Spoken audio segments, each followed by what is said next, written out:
Tuloy.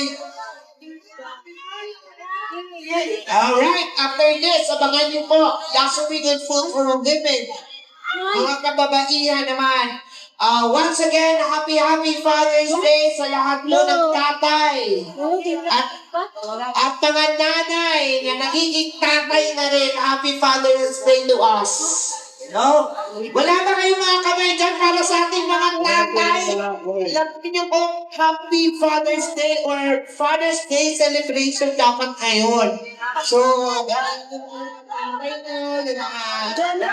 jowa nyo, natatay na rin ng anak nyo.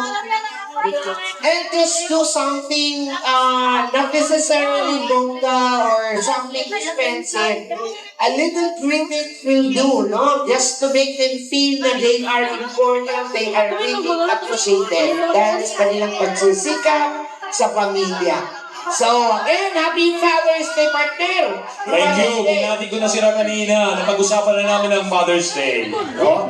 Kasi Here's the First female lassoer. Mula sa W. Same as the guys, lasso, Dapat may partner. wrestle it down, hog tie it for 10 seconds. Lady players. Hain ka na. Nag-usap na siguro. Dapat nasa loob ka ng arena. Alright. And she has 5 minutes time limit of 5 minutes. 3 attempts.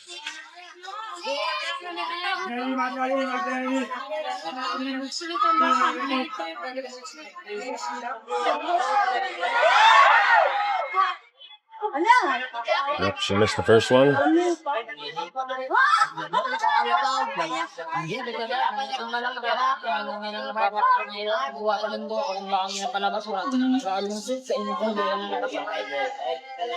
Once again, I would like to say thank you very much sa sponsor ng larong ito, ang Katalasubing Food for Women, si Mr. Eklin Sia, ang ating sponsor ko. Kanina ay si Cinto po Enterprises.